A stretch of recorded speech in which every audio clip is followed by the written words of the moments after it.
Hi, my name is Ido. Welcome to another episode of Save the Dungeon Master.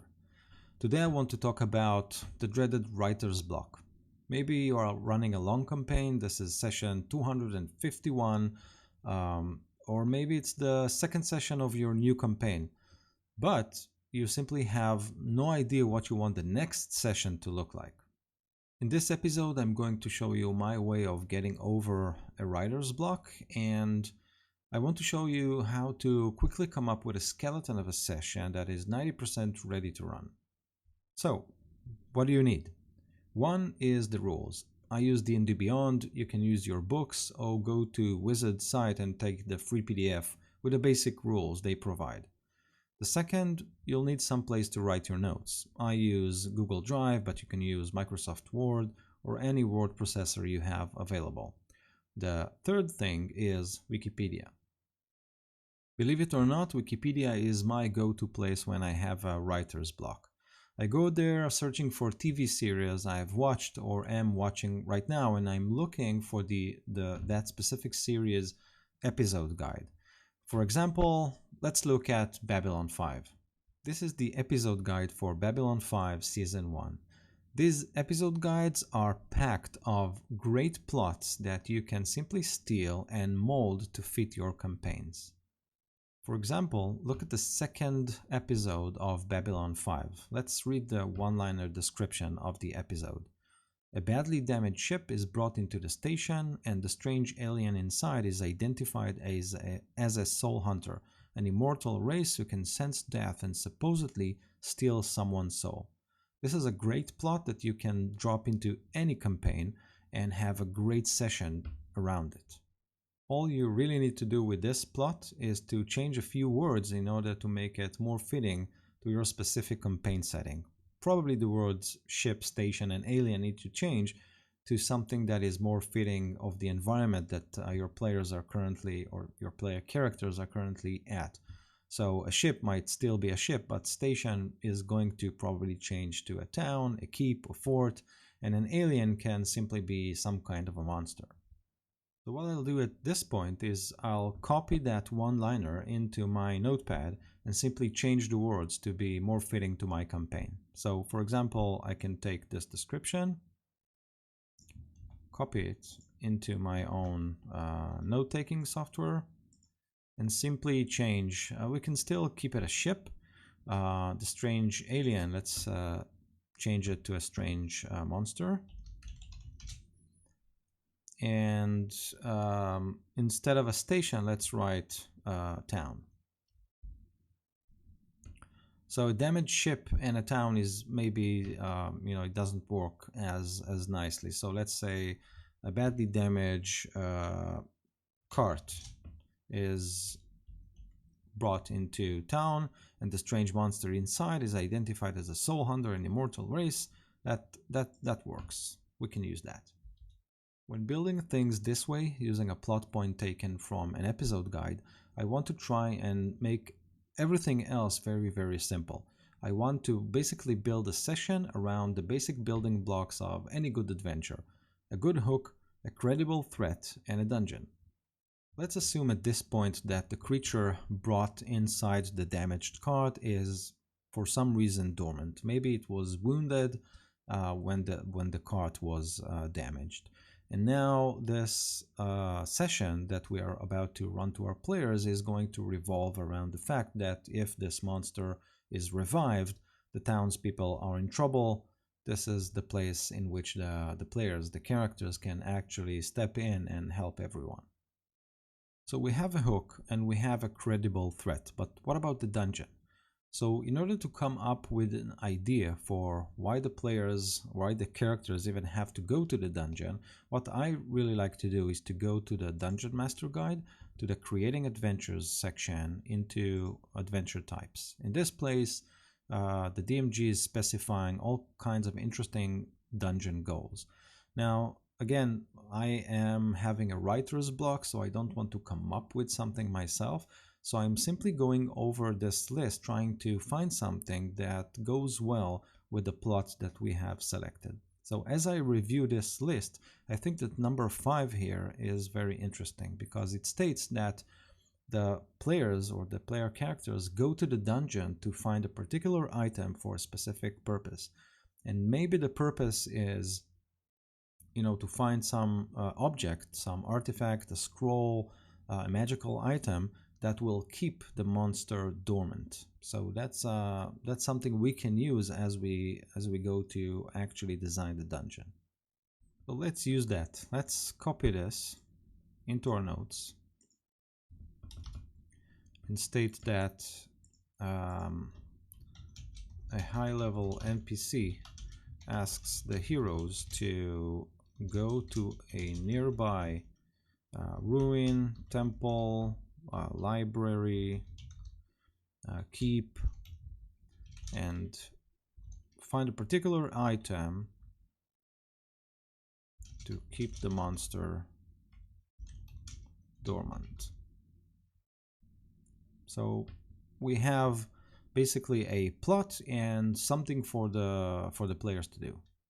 So we have a plot and we have a goal for the dungeon that the players are about to explore. But what about its map?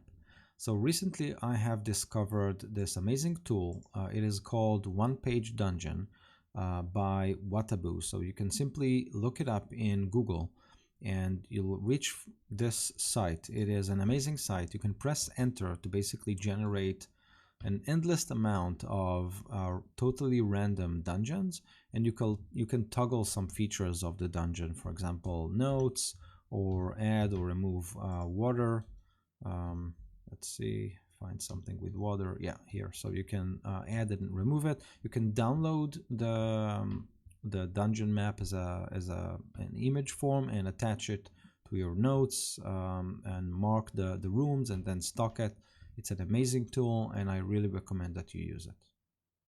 After downloading the map of the dungeon, it's time to flesh out the skeleton of an episode of a session that we have here.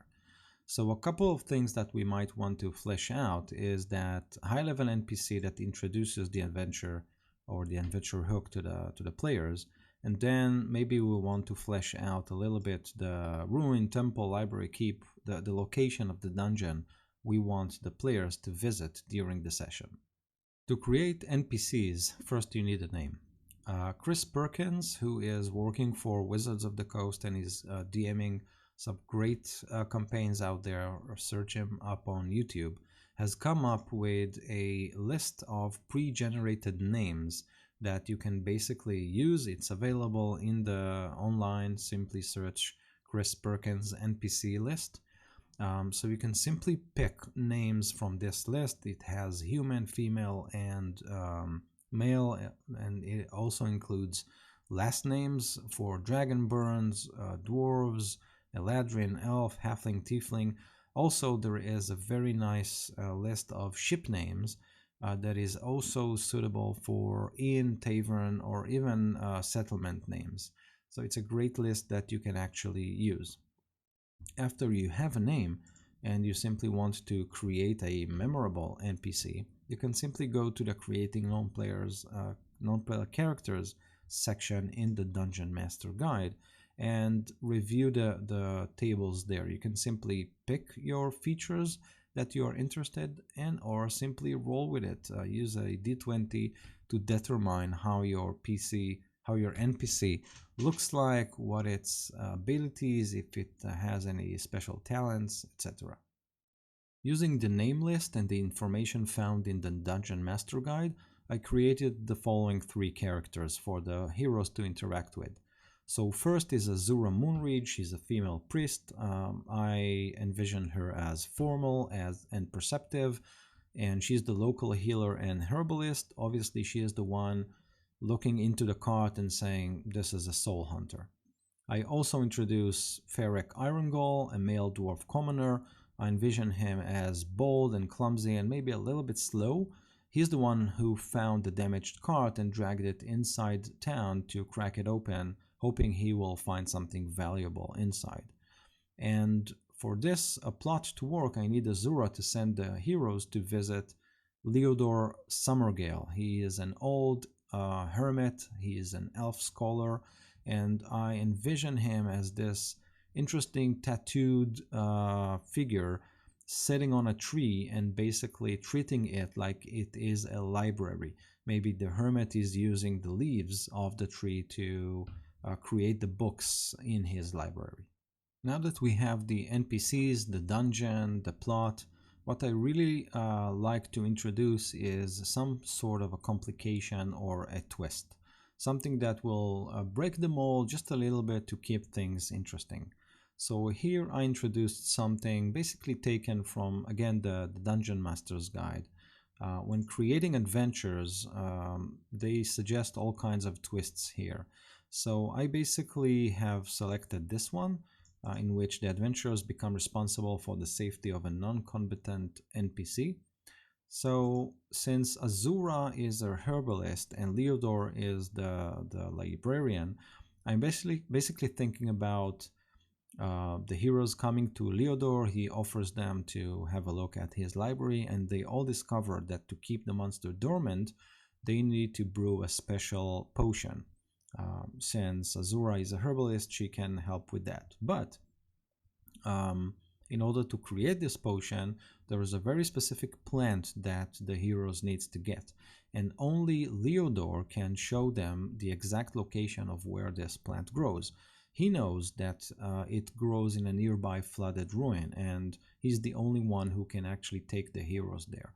So this twist in which they have to escort Leodor and protect him along the way, this is an interesting way to keep things a little bit fresher, and instead of them simply having to go and fight the monsters en route to the ruin, they have this NPC they have to take care of, and he's a strange guy, so he can wander off, or he can babble, or he can be very annoying, or he can be very funny.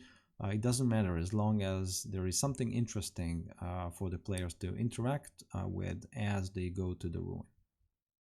Here we go. In about 10 minutes or so, you can generate a plot. Think about how to introduce it to your players. Think about a threat to introduce. Think about a nice hook. And think about the dungeon. You can create a couple of interesting NPCs to keep things moving around. Download a one-page dungeon map to use as your dungeon. And luckily for us, stocking a dungeon is actually quite easy. Creating encounters is the easy part of D&D, in my opinion, at least. And if you still need some help in that area, you can use the Dungeon Master Guide. It has a lot of information about how to stock dungeon, what types of monsters you can use to keep things challenging for your players. But basically, this is the structure, and this is what I do when I have to come up with a session, when I have simply no ideas or no thoughts about how to create an interesting plot point. So I go to Wikipedia, I go to some episode guide of an interesting series. It can be a science fiction one, or it can be a fantasy one. I loot a specific plot from a specific episode that I like, and I use that as a basis for a session that I can run for my players. So this skeleton of a session, what you see on the screen here, I can take it and convert it into a fully blown session in something like an hour or two. Maybe flesh out the NPCs a little more, maybe find ways to connect it to my campaign, to my ongoing campaign. If it's given a name to the city or to the town the players are visiting, maybe connecting it to more fit the location that the heroes are currently at. It can be a wilderness, a town, or an island. It doesn't really matter as long as you take the skeleton and fit it to your specific campaign. Then with a couple of NPCs and a stock dungeon, you're basically good to go for a session. And hopefully that by the time you finish running that session, you have some more ammunition to fire at your players when you are preparing for the next session. So I hope you find this short intro to how I solve things when I have a writer's block. I hope it is useful for you. Let me know in the comments if it helped you or what are you doing when you have a writer's block. And I'll see you in the next episode.